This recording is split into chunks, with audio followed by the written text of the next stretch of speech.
Katanya kalau udah hijrah, Allah ganti dengan yang lebih baik. Dew, namanya Dewi. Kan kalau cewek panggilnya Dewi, panggilnya Dedew. Kalau Ica panggilannya Caca. Coba laki-laki, nama Rizky, rambut keriting, kambing panggilan. Dah kita putus. Maka pertemuan dia hari ini kesini dalam keadaan hati yang sakit, hati yang luka. Maka dia penuh kemudian bertanya, bolehkah aku mencintai seorang wanita? Atau bolehkah aku mencintai seorang pria? Sampai kemudian di stopan di parkiran, Dewi keluar dari mobil, Aldo baru parkir motor. Terus ngeliat, Dewi sekarang kamu dihijab, Aldo kamu sekarang ngaji. Temu mantan di parkiran. Ya Allah, Masya Allah ya. Mudah-mudahan isi koma ya Aldo ya. Insya Allah Dewi. Dah Dewi ya, kita ngaji dulu insya Allah. Ngaji, pulang Aldo bilang, Dew boleh minta nomor telepon gak? Boleh, kenapa? Nanti kita ketemuan, ada yang penting aku mau sampein sama kamu. Pasti ngajak ta'aruf. Ketemuan di kafe. Ketemuan di kafe, datang, Aldo datang, Dewi udah standby, kata Aldo, Dew ini undangan pernikahan aku.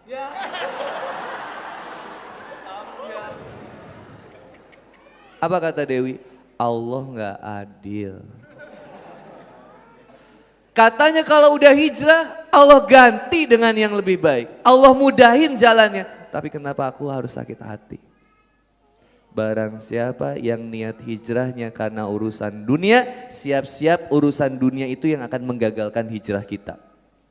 Catat, barang siapa yang niat hijrahnya, berubahnya, dihijabnya, ke masjidnya karena dunia, maka urusan dunia itu yang akan menggagalkan perubahan dirinya. Maka perubahan kita hanya karena Allah Subhanahu wa Ta'ala, semata-mata cuman karena Allah.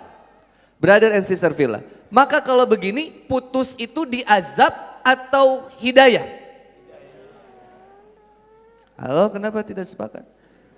Azab atau hidayah? Jadi nikmat diputusin. Sakitnya di mana?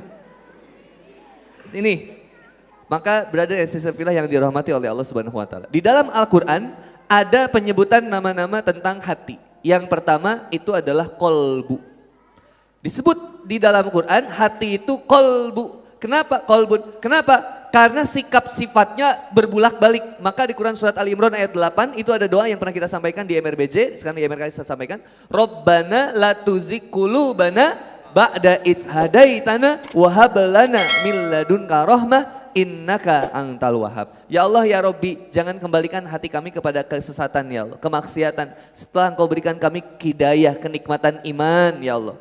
Dan kami hanya berharap rahmat yang datang dari sisimu ya Allah. Sesungguhnya Engkau maha pemberi. Maka Rasulullah SAW ditanya ketika itu Ummu Salamah ditanya sama sahabat, wahai istrinya Rasul, biasanya Rasul itu kalau tidur, Rasulullah SAW itu kalau tidur biasanya ngedoa apa? Kemudian kata sesungguhnya Rasulullah SAW sebelum bobo itu selalu berdoa, ya muqallibal qulub sabbit qalbi ala dinik. Minta ditetapkan hati. Kemudian bertanya, ya Rasul kenapa sering berdoa kayak begitu ya Rasul? Karena kata Rasulullah SAW sesungguhnya hati manusia ada jadi jemari Allah Subhanahu wa Ta'ala yang mudah untuk berbulak balik. Sekarang semangat kita. Sekarang semangat mendengarkan kajian. Begitu 5 langkah kemudian telepon lagi. Sayang di mana udah beres belum kajiannya? Aku di sini, ya aku juga di sini. Oh kamu ikut kajian juga, ya jemput aku ya. Dah, bayangin. Ada yang kemudian keluar dari pengajian, baru beres kajian, baru keluar dari sana, langsung bilang sama temennya, bro, kerudung orange bro. Oh, kerudung orange. Ini kayaknya kerudung orange yang diberikan Allah sebagai jodoh gue bro. Tapi bro itu bro, yang ungu bro, yang itu juga kayaknya. Udah jomblo, cita-citanya poligami, subhanallah. Sadar diri, ya biasa aja kita slow. La in syakartum la azidan, syukuri apa yang ada Allah akan tambahkan nikmatnya. Syukuri istri yang ada maka Allah akan tambahkan Astagfirullahalazim. Satu, kolbun. Makanya kenapa disebutnya banyak kolbun situ. Disebutnya dengan kolbu di situ, banyak tentang kolbu di dalam Quran. Nah, ini sifat penyebutan hati di dalam Quran, satu-satunya adalah kolbu. Yang kedua, penyebutan hati di dalam Quran namanya sodru. Sodr. Ada waswisu fi sudur. Famay yuridillahu ayyahdiyahu yasroh sodrohu. Alam nasroh laka sudur. Sudur inti jiwa, intinya di sini. Yang ini bikinnya nyesek nih. Yang pernah nggak rindu sama seseorang tapi dia nggak pernah rindu sama kita? Itu nyeseknya di mana? Di sini? Di sini? Enggak, nyeseknya di sini nih.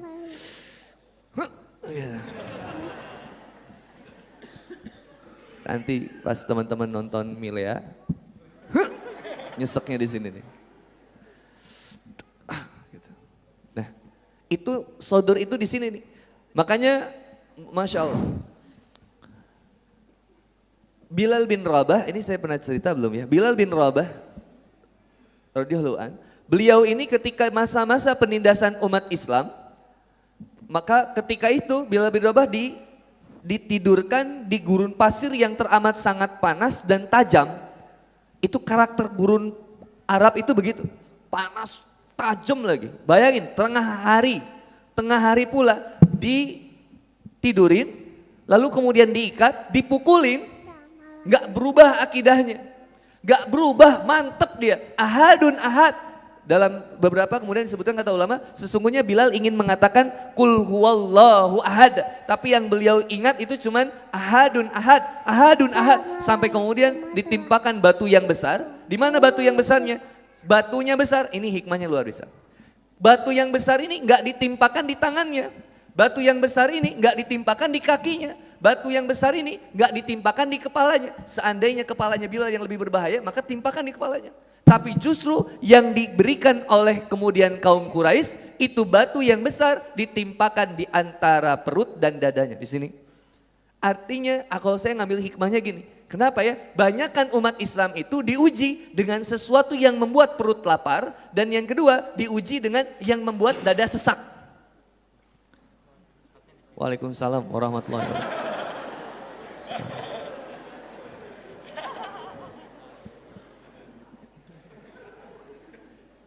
Aman. Takutnya ada yang bunuh diri, diputusin. Sesuatu yang... Tadi ada anak nangis. Saya tuh sensitif kalau ngedengar anak yang nangis itu suka pengen gendong. Tiba-tiba Ahwat nangis. Jangan ya. Berat kalau digendong. Nah, apa saya tadi mas? Umat Islam itu diuji dengan sesuatu yang membuat perut lapar dan sesuatu yang membuat dada sesak. Makanya kenapa banyak kalau bahasa Sunda coplot akidah atau bahasa Indonesia copot akidahnya. Cuman apa? Digoda masalah ujian ekonomi. Banyak yang kemudian berpindah, banyak brother. Cuman gara-gara ekonomi. Ayo brother and sister Villa, dikasih 1 miliar pindah akidah mau? Kenapa jadi stres gini? Dikasih 1 miliar teh, pindah akidah mau? Teh yang di belakang, dikasih 1 miliar, suruh buka hijab, mau? Brother, dikasih 1 miliar, tinggalkan sholat, mau? Yakin? Dikasih berapapun kita gak mau. Tapi kemudian, brother and sister Villa, ketika Bilal bin Rabah berusaha untuk mempertahankan itu, luka penderitaan yang luar biasa yang dia hadapi. Quran surat Al-Baqarah ayat 155, posisi sebelah kiri 2 dari atas. Astagfirullah. Maaf ya. Walanabluwannakum bisayyin minal khaufi wal ju'i wa naqsin minal amwali wa anfusi wasamarat wa basyiris sabirin. Bayangin, lagi diuji, lagi merasakan penderitaan, lagi merasakan sakit yang luar biasa, kata Allah, berikan kabar gembira. Coba. Kan lagi sakit. Coba bayangin antum, ada yang hilang motor, terus antum bilang, "Brother, selamat, hilang motor ya." Coba. Dijotos antum. Wah. Stres ya. Musibah, berikan kabar gembira. Wabasiri sobirin. Siapa? Berikan kabar gembira kepada mereka yang sabar. Yang bagaimana? Idza asabatuhum musibah, ketika mereka ditimpa musibah. Mereka senantiasa mengatakan, Inna lillahi wa inna ilaihi rajiun. Sungguhnya ini datangnya dari Allah. Saya kembalikan kepada Allah. Enak, brother. Ngarep makhluk itu nyiksa. Makanya kalau dalam pernikahan jangan mengejar makhluknya, tapi kejar yang memiliki makhluk. Lebih nikmat. Jangan ngejar makhluknya, capek kayak ngejar bayangan. Coba, semakin kita kejar bayangan, tuh semakin menjauh, susah. Mau kita kejar gimana-gimana. Tapi kalau bayangannya kita tinggalin, dia yang akan ngikutin kita. Kemanapun kita pergi. Innallaha ma'ana. Innallaha ma'as-sabirin. Sesungguhnya Allah bersamamu. Sesungguhnya Allah senantiasa bersama orang-orang yang sabar. Santai.